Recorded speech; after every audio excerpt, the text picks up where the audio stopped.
How's it going, team? And welcome to a short little Q&A that we have, just because we've got some little questions come from our discussion series, mainly as to things that we haven't kind of spoken about. So just some questions that we got given by other people that we're going to go through now. So first question, Jake. Question 1. Is PT only for people who train a lot? So I'm assuming that means either, well, to me that means someone who I would say is somewhat, well, not a beginner. Yeah. But then there could be a beginner, they're just doing it frequently. You could probably answer it the same. I suppose devil's advocate is if you had good inductions, then no, you don't have to do personal training straight away, but because you're trying to learn the basics. But the inductions are so vague. They are really vague, yeah. And I think you can't even learn the basics really. That these days, and I think that's the bad thing about gyms now, is that you don't get that level of stability with an instructor. You know what I mean? Like even like our company when we first started, like when I first started here, there was 4 appointments that you were involved in to start someone off. Yeah. Like you did a proper gym induction with them, going through bits of kit with them. Then you did setting up a program. Then you did a PT session with them. It was a progression. Or a progression to their workout, yeah. And then there was like a group induction, which changed into us progressing it even further. You know? And then we just got. And then it was a review, and then but then you ultimately allowed reviews as many times as you wanted. Yeah. So if you used it to your biggest benefit, you could ultimately, it's not personal training per se, but you'd get a lot more personal help when you did inductions. But now, the induction's like 15 minutes long. Yeah. So ultimately, you might need a personal trainer from the very get-go. I think it could go both ways, because you could almost say a beginner could do with the help because they don't know anything, so to speak. But then you could also say it's not a bad thing they don't know anything, because that means they're just going to learn everything, figuring stuff out for themselves. And I always say that that's the best way to learn anyway. And they'll always make progress if they're just going in and just playing around. It's not difficult to make progress when you're at the beginning, because everything that you're doing is progressing yourself. Exactly. So why would you change or stop doing what you're doing in a certain way if you're making progress regardless? I think a good sort of answer for that, just a simple answer would be, it's worth getting a trainer or a coach or someone to do stuff for you when you can no longer progress from what you're doing yourself. Or you need to do it quickly, maybe. Like if you've got a really specific goal that needs to be done in a specific time, and you need that guidance to get there quickly. Once you've got all the answers, you've got to change all the questions. So I think that's... Yeah, so ultimately, get a personal trainer if you feel like you need a personal trainer. Don't put it off just because you either train a lot and you think you know everything, or you don't know anything and you feel like you need to do stuff before you even get started. I find that with classes. Yeah.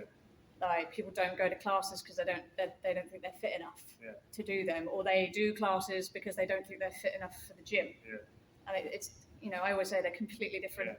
Yeah. I get that a lot. It's just like, if we sign up for the gym, I'm going to start off with classes, to get my confidence or to get a bit fitter, and then I'm going to go into, it's like, well, they're completely different. What difference does it make, really? Well, yeah, like your confidence isn't going to build in a class to go into the gym, and your confidence to go into a class is not going to build in the gym. That you have to just bite the bullet and go into one, and it's the same with personal training. People don't tend to do personal training because they think it's going to be hard. Yeah. Or they're not confident in allowing someone to help them. Yeah. But yeah, I think that's definitely a valid question. Yeah, I think so. But ultimately, do it when you want to do it. Yeah, or when you feel it's appropriate. If it's going to be beneficial to you. Yeah. That pretty much leads on really nicely to the next one, which is when is the best time to start with a coach or a personal trainer? I mean, we've pretty much just sort of said that. Yeah. When is best? When it's best for you? Yeah. So we can't give an answer. After 2 years of training, then you have to do stuff. No, you don't. No. You can do stuff straight off the bat. Yeah. Some people won't start doing stuff with someone until 20 years into doing it themselves because they don't feel the need to. I've had people start personal training straight after their inductions. Yeah. You know, or I've had people start personal training with me because they did my class. Yeah. You know, and they think, oh, I could, like, she's like that in a class environment. Maybe she's like that within a PT environment, and can help that confidence to get into the gym. But that's not always the case, though. No. Like, your sessions aren't like what your classes are like. God no. You know, me as a grit instructor and me as a personal trainer are two completely different people. Me as a spin instructor and me as a grit instructor are two completely different people. And that's two classes being compared. Yeah. So you know, you can't base what you're like PT in based on what your spin classes are like. Well, I don't think I could go out onto gym floor and act like I do in grit. Can you imagine? I don't know what you're like in any of your classes. So grit, like ruthless is what I should imagine. Yeah, ruthless. You know, going out, shouting, motivating, yelling cues. You can if it's the right person. Yeah, and you know, majority of the time, you know, I don't think I could do that on gym floor. You know, I know PTs that are like that. That's fine. You know, they're more like boot camp instructors on gym floor with their clients, and there's just no way I would be like that on gym floor. And a lot of the clients that I pick up are older in demographic or shy. But that sort of mentality only works for certain sessions of PTing anyway. I think if you're trying to bring a class, a trainer sort of attitude is to PT, that would only work for if it's, you know, a circuit type session. If you're because I suppose when I'm doing more of a hit session with people, exactly. That's where that kind of thing will come out a little bit more, because I'm trying to motivate them to finish or complete it or whatever. Whereas if I was teaching a spin class, for example, I wouldn't bring the same attitude or the same way of teaching to when I'm teaching people how to deadlift. It just doesn't carry over. It doesn't make any sense. That doesn't make any sense. Yeah. So, you don't want to be yelling technique really loudly across the gym, do you? No. Hinge your hips, really exactly. like, come on, you can do it, to lift that real glutes. It's not going to work. Is it? But yeah. And put some music just playing on your phone in the background, because it's like, we've got music going. Motivate, you know. Yeah. I suppose we digressed, but yeah. So best time to start when you want to start. Yeah. You know, when you feel you need the guidance, the help, the support, or the improvement. Yeah. But you might not feel you ever need to, and I think that's a bit. If you feel that, I think that's a bit naive, a bit narrow-minded, because everyone can coaches improve, have coaches, and their coaches have coaches, and the best people in the world have coaches, and so do they. Yeah. You know, so you can learn something from everyone. I think accountability is massive for anyone. You know, whether you train all the time or you don't train at all, accountability to someone is definitely the biggest thing. You know, like you just texting me going, "Have you gains today?" is almost like I have to come up with a reply. You know, and be like, yeah. You know, what did you do? And I was like, yeah, I know you're just interested, but it's almost then accountability for me to be like, yeah, I did this and I did that, you know, so there's a response to it, you know. Some days I bore the hell out of him because I go, no, I just did spin, you know, oh, I can't talk about that, you know, like, but, you know, it's accountability. I can't really relate to it. Well, I can. I go, it's cardio today, you know, like, that's, I literally go, oh, that sucks. That's boring. Yeah, boring. When you next lifting? When's the next lift? Yeah. So, but yeah, I think that's the best time to start with a trainer, is accountability and progress. Question 3. Questions like this are difficult to. Best ways to improve your squat and deadlift. Oh, Jake's subject. Well, that could be taken different ways, but I'm assuming it means how do you get stronger at or how do you lift more in those two lifts. That's what or how do you improve your technique in certain positions of those movements? Well, that would be part of the answer. I mean, at the end of the day, without seeing someone being there, if someone said to me, "Oh, how do I get better? How do I get my squat?" Assuming that their squat is perfect, I'd say depends what your weaknesses are. Yeah. It depends what your weaknesses is. Where is it a lockout? Is it a muscle weakness? Exactly. Is it is it physical, mental, or technical? Yeah, where is it? Yeah, where is the weakness? But a lot of the time, people spend, for example, I don't know. This is just hypothetical, but you could try to put 10 kilos on your max squat in a year, but your squat is shit. Like your squat sucks. Whereas if you just learn how to squat properly and most efficiently for you, then you could put 50 kilos on your squat in 3 months. 3 months, yeah. I mean, technique is everything, but it's not everything. Yeah. A lot of people preach too much technique because they don't know enough about strength. Technique is fine for beginners to learn how to do it, and then you just have to get stronger. Your technique looks fine at sub 50%. You can, or if you're an Olympic lifter, you can perfectly snatch with a broomstick all you like. But once you start getting 75, 80, 85% and above, your technique's going to change anyway. So then it's who's the strongest, not who's clean, snatch, squat, looks the best. It's not a beauty contest, it's who lifts the most weight. And you can see that in competitions all the time, whether it be weightlifting, strongman, bodybuilding, CrossFit, whatever. Like you see it when they're at max. Their technique is like if you could be horrific. If you can squat 300 kilos, 60 kilos on the box should look perfect to you. Once you start getting up to 270 kilos, which I think if the maths is right is 90%, it's not going to look the same as it is at 60. But so technique is important, and it is very important. But it's not like I said, technique is everything, but it's not everything. Obviously, I'm assuming you sort of get what I mean by the different emphases of what I said there. I think. Obviously, it takes technique to squat for the strongest squatters in the world to squat between 500 and 600 kilos. Obviously, technique is massive, but they're not weak men. No. They are strong as fuck. So it's a combination of both. But at the end of the day, I think it depends on what your weaknesses are. As a basic answer to that question, best way to improve your squat and deadlift, get a coach. but someone who actually knows has lots and lots of history of the sport of which, because the squat can be taught different ways depending on what you're squatting for. If you're an Olympic lifter or typically a bodybuilder, you're going to squat typically more for quad development. Whereas if you're doing it for strength or just to get a fuck off big squat, then you're going to be hip hamstring, and it's going to be a different lift. So there's no point going to a powerlifter to say no. There's no point going to a bodybuilder to say build my squat. Because they're trying to do aesthetics at the end of the day, aren't they? Really, that's the problem. I literally just forgot my point halfway through what I was saying. So the fact that you cut me off is fine because I can't remember the analogy I was trying to. It doesn't matter. But at the end of the day, assuming technique is fine, and you can only assume that if I was viewing it. You can't do online coaching. Doesn't work if you don't see the person. I don't care what anyone says. It's what your weakness. Assuming technique is not a problem, and it's not a mental thing either. It's just what your weaknesses are. You're going to be held back by your weakest muscle. What would you say are the most common issues genuinely? Well, hamstrings and back. Which is what I've found for me. The back is the foundation. The bar sits on your back when you squat. You lay on your back, bench, and your back is what keeps you in position in the deadlift. And the hamstrings are what extend the body. So they're the ones that are typically tall and ripped the most, pulled the most, because they're the ones doing all the work. You rarely see a pulled quad in a squat if it's heavy enough. It's always a pulled hamstring. You can see quad tears and stuff, but that's slightly different.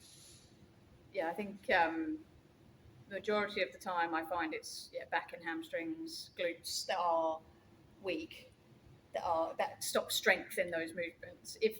What they're trying to gather with this question, it's obviously there's nothing wrong with the question. No. It's the fact that there are so many avenues that we could say. As Jake said, it could be technique, it could be strength, it could be your mental strength as well. Is that we can't say it's this. Unless the others are addressed as well. So ultimately, the best ways you can improve it, basics, is find someone to have a look at it that knows what they're doing, and then they will then understand what areas you need to improve. Now, my squat, my deadlift issues were what we've mentioned already. So 99% of people will have those as the weakness. Building back. Same with triceps on the bench. So the back of your body needs to be at least twice as strong as the front of your body. So we're always. Because they're the ones that do all the moving. We're always talking about posterior chain over anterior chain. It's work the back of you, because that's the bit that you use most in all these exercises, and usually the weak and are the weakest in. I train back nearly pretty much every session for a little bit. You should. And I train hamstrings loads. So sometimes it's heavy stuff, and sometimes it's high rep stuff. The high rep stuff is what will stop you from getting tears, and that's for the soft tissue. Yeah. Because you'll build tendons and ligaments with high reps, but as well as actually heavy. You don't want to be doing heavy all the time. That's the other thing. You know, you're giving your body foundations to improve at that, and dealing with fatigue and dealing with volume as well. And then, as you say, which then stops injury when you do like heavy weight and things like that. But yeah, so I'd say learn how to do it that suits your leverages and your anatomy and your body type most efficiently.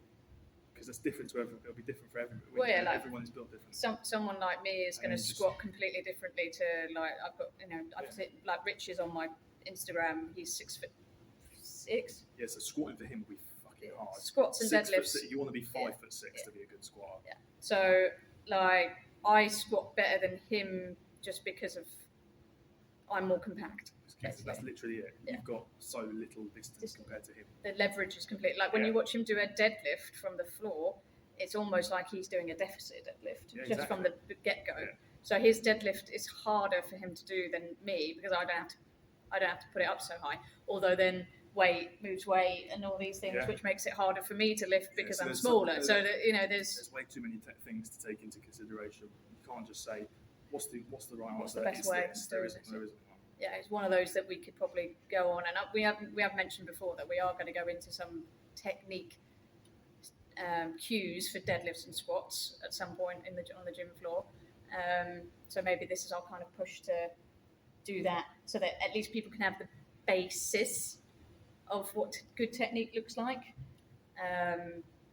But as Jake says, everyone's different because we're all different sizes and shapes and strengths. You can tell a good trainer, coach, teacher, or whatever, because they will appreciate that not everyone can do it the same way. So they will have to be able to be flexible enough to change techniques from what might be the norm, because it doesn't suit that person. I find when I train people on gym floor, and you go with this is what it should look like, and then you do it with them. And they can't physically do it, and you're like, okay, well, do it how you think you should. And then they're like, this feels good, and I don't get pain, and I don't, you know. And I'm like, well, actually, See, so then technique is different. Fine. Yeah, their technique and their style then is going to be different. Well, we found that with me and sumos, because you wanted me to stand wider in sumo because it would put you in a better position to start with, But then I found that actually having a narrower, slightly different part of the bar in slightly different place, because it worked best for me, and I felt more comfortable doing it. So then you have to forget about technique, form, and because you'll then have your specific style. So okay, we've got to work on your style-specific technique, not what you know. So how best am I going to move that bar? Yeah, most efficiently for you. Yeah. I was just trying to get you in a different position so that you weren't so over the bar. But that didn't feel right for you. And I almost felt like it was heavier by doing that movement. So your leverages weren't allowing you to get into the position. But that might be flexibility, you know, mobility of hips, of back, of whatever, of glutes. But at the end of the day, find the position that's not going to put you under undue stress or injury, but you're going to lift the weight. You know? Yeah, and then you've just got to lift it. Lift it, yeah. You know, at the end of the day, you can't think, my back might be slightly out of position. So it's going to get out of position once you start getting into the 75-80% range anyway. You've just got to muscle through it sometimes. That's why I said technique is everything, but it's not everything. But yeah, I mean, that could, as simple as a question as some may think that is to answer, as such a hard question to you could answer. Almost do a whole mind map of But at the end of the day, the best way to improve your lifts is to build your weaknesses. Yeah. Because But to find out your weaknesses, you need to find someone who knows how to improve. But it depends on where you're missing the lift. Where is it? Yeah. So then depending on the lift, different. Well, So if you're like I know he didn't say about bench, but if you're missing bench 3/4 of the way up, you can't finish it. That's just triceps. That's just lockout. So if you miss it on your chest, then that could be tightness in your upper back, lats, and or you might not even be setting up correctly, because if you don't set up correctly, then you balls the whole lift up. So again, don't even know so where it to does begin. matter. Oh yeah, like my people have seen that my deadlifts have improved, and that's due to A, technique, but B, working on my strength. But so getting stronger in the exercises that will train your weaknesses, not getting stronger in the lift itself. Yeah. Well, yeah, that's what I think people miss. I think people like think that I need do to get stronger at deadlifting to get better at deadlifting. No. You need to put the time and the volume and the strength work into the exercises that's going to train your weakness. Yep. Which people don't get. I was training deadlifts, I do a heavy dead sesh, and then it followed by hamstrings, back, and then triceps, because I was also trying to improve my bench. Yeah. And then I would do a light dead sesh after a squat, like a heavy squat session, because I was at a weaker point to do those deadlifts, but I'd be doing it at a lighter weight, but then doing more volume again on back and hamstrings but even if you're doing those light deads, that's still deadlift volume you're accumulating. So it will all add up, even though it's probably not going to be heavy enough for it to necessarily assist in your main overall max weight. Oh, yeah, for me, it was muscle memory and things like that. It was about doing that lift without putting myself under any and being fresh for the next time I did heavy deads, which then would and I'd be able to add weight because of all the volume of strength training I'd done on back, hamstrings, glutes. So exactly, you have to put the work in if you want to improve the strength in those areas. I think everyone automatically assumes and wants to think that you answer deadlift all the time. Well, right. That's the answer. Is that the answer is going to be a specific exercise to build? It's not necessarily. Okay. It could, like I said, technical, physical, or mental are the only three little things that would cause any sort of sticking point or inability to make a lift. 100 kilo mental block. Yeah. That was a mental block for me for especially ages. With the deadlift, because it's overcoming a static bar. It's a dead weight. Yeah. So the minute you think that you can't pull it, you stop. Yeah. When you just. And actually, that leads on to another fair point: is if you're not spending enough time in those higher rep ranges, straining for a longer period of time, and you're not used to then putting in maximum force. The body force, is not ready to do that. If you're used to isometrically, for example, holding something as hard as you can and pull it for 5 to 8 seconds, but then you give up on the deadlift because it doesn't move after a second and a half. Well, if you'd have pushed it for the same amount of time, then it would have gone. Yeah. And then it gives you time to think as to what you need to do. It's like, it's not going, am I doing everything I need to? I'm still pushing. and then it might go. Yeah. Oh, yeah. It's just understanding the lifts and the complexity of them. And then it's just getting stronger. Like I've dialed stuff back because I've changed what I've been doing. And it's like literally I've taken a step back, and in the last few weeks I've taken multiple steps forwards just from changing setup positions. Yeah. Oh yeah, technique for me is like just the way you set up a movement. Like for me, like squats, not taking too many steps, like from bar to floor, because I was like fidgeting about. Wasted energy. Wasted energy. It should be unrack, step, let the bar settle, go. Because if you take 10 steps and then you're shuffling your feet around, all this, that's fucking wasted energy. Especially if you've got a full belly of air and you're stable, you're just wasting time. Yeah. And then you won't make the lift. And you're like, oh, it's because of this. Like, no, it's because I wasn't strong enough. No, I just wasted 10 seconds of time. Don't take more than 4 steps max. Take a full gulp of it into your stomach, not into your chest. Yeah. Step up, let the bar settle before you even step back. 1 solid step, 2 solid step. If you need to just then get your feet in line, cool. Let it settle again, then do your set. And you'll be so much stronger because you're not rushing it and then you see it with like loads of people. It's not just me. Like there's so many people that literally fidget about all over the place trying to get themselves into. They're going, Christ, they've wasted 20% of energy there. Yeah. So it's like now they won't make the lift. I know they won't. Yeah. They could have done if they'd have done. You almost like put it back. Don't bother. Stop, re-rack it, give yourself 5 minutes, and then do it again.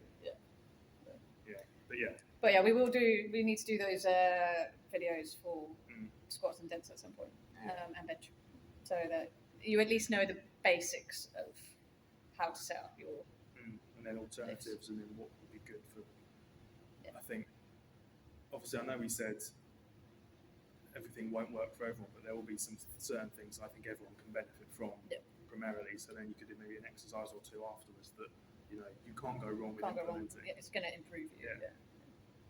Cool. And then then the last one. So why, especially in younger females, is there such a focus on cardio over weight training? Okay, so because it's easy. I think a big one is a lot of girls feel intimidated by the weights area, and I don't really want to go into that because that just annoys me. Well, yeah, it's annoying, yeah, but like you have to see it from, you know. No, when I say it annoys me, I mean the fact that it annoys you that people it's can be. It's unfortunate that girls think that. It's like, oh, no, come on, you don't need to worry about that. Yeah. I don't mean, oh, it's annoyed me that the girls think that. Yeah. I don't mean that. It's common. Obviously, it's common across everywhere. You know, in the entire world, it's probably the biggest thing that you see girls just go on the cross trainer and then leave. You know, it's so much better than it ever was. I'm not saying that girls are not in the weights area, because they are. You know, probably the most highlighted movement people are doing is the hip thrust, but never mind. See my post about how it's overrated. I did. Yeah, check that out. Yeah. So predominantly women are doing legs in the weight training section, but I think, yeah, as Jake said, the reason why girls are still predominantly only doing cardio is confidence. Yeah.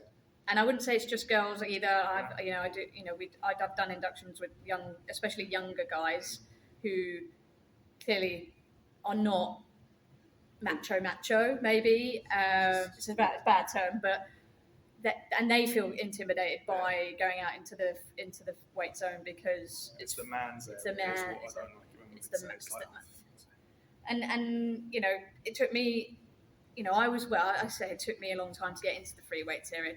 It took me a long time to be confident within the free weights area that I knew what I was doing, and some of them didn't know what they were doing, even though they were macho big guys.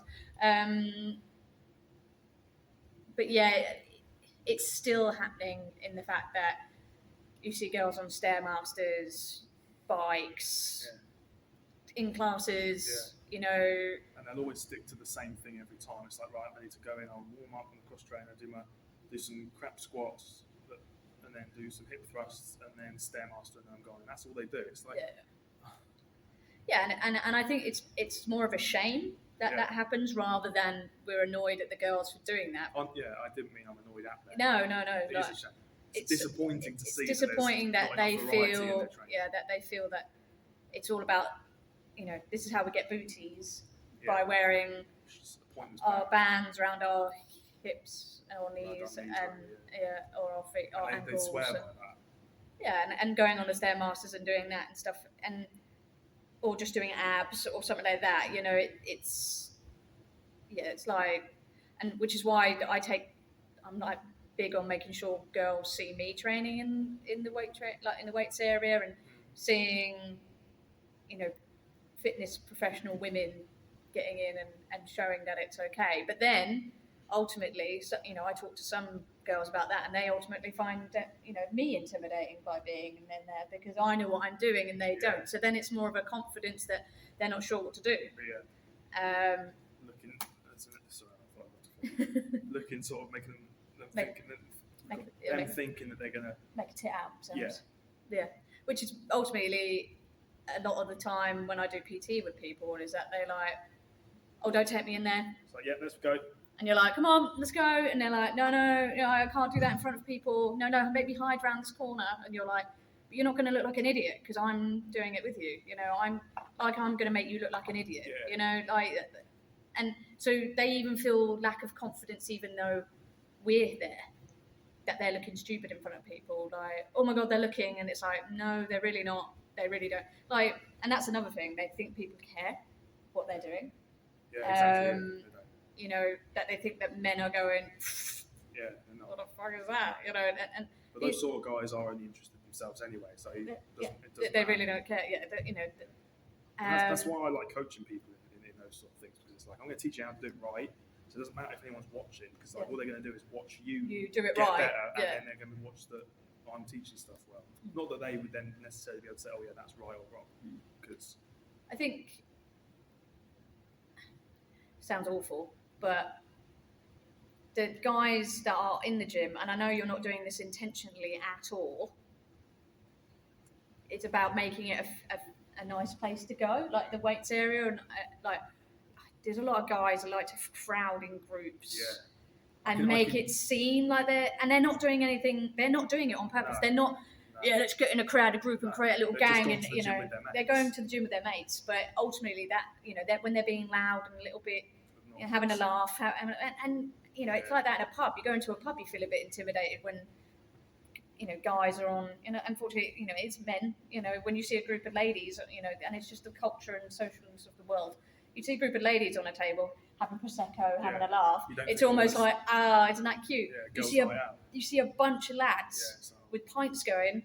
It's like, I'm not going near there. Like I'm gonna, and that's ultimately sad that we have to think like that. Disappointing. Yeah, because it should be guys are just having a nice night out, and the girls are just having a nice night out. But it's ultimately the same in the gym.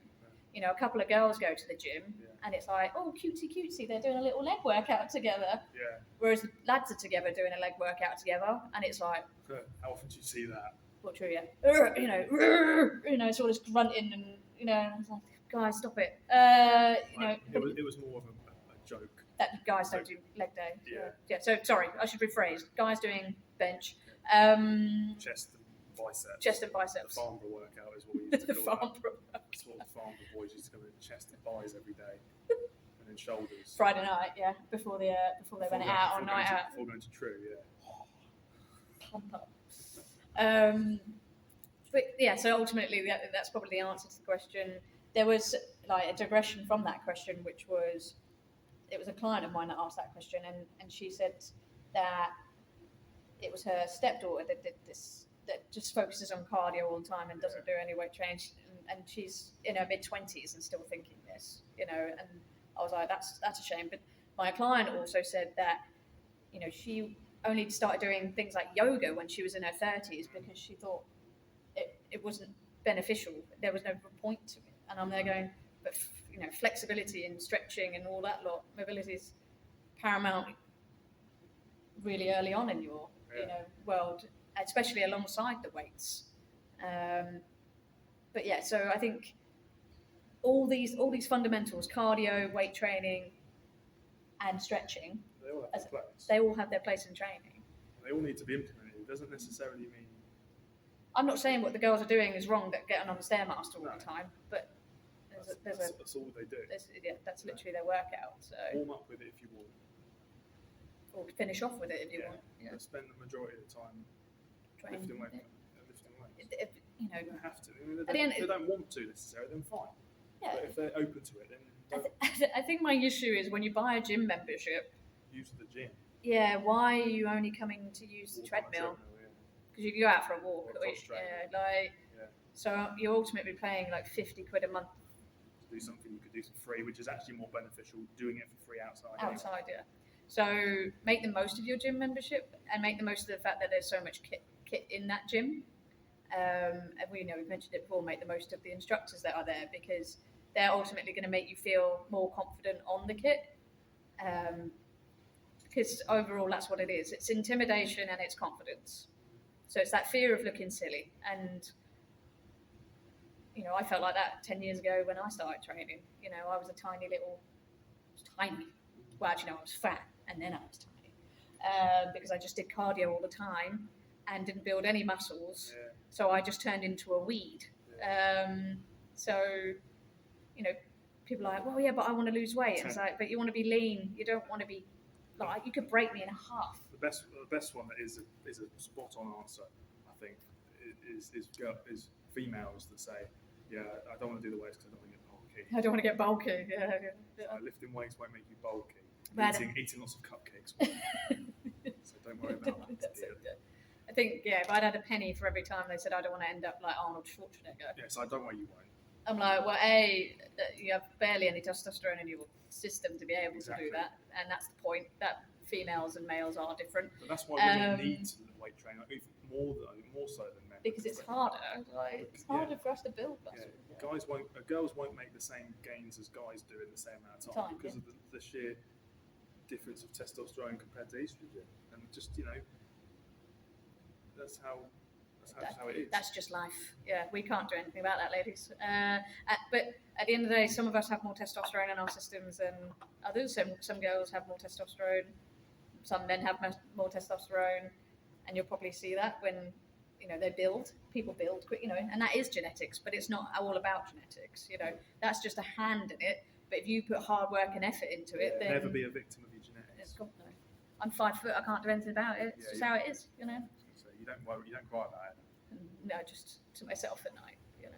But you do what works for you. You're not going to be an NBA star because you're 5 foot, not 6'5".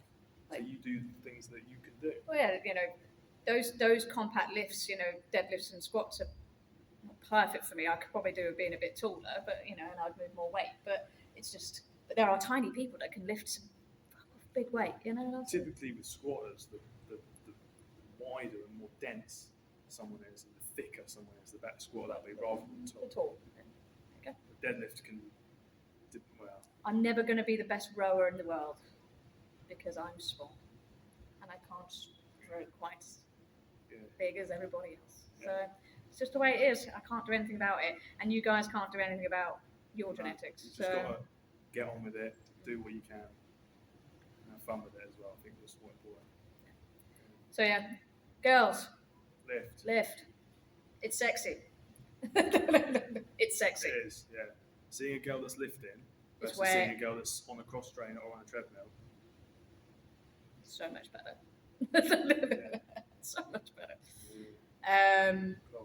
But yeah, but give us a shout if you're in in Camberley anyway, and you want some help in the weights area, female or male, we don't care. We're not biased. No. If you want help and you want to be less intimidated in the gym, and you're not in the Camberley area, go talk to your instructors, go talk to your trainers. Or come down anyway. Or come to Camberley anyway, come see us, yeah. Or send us a DM. If you need any help, we're always here. Right, guys, if you've got any other questions and you'd like us to answer them, then give us a little DM or comment below. We'll be back with another Q&A and some more episodes of our discussion series, so we'll see you soon.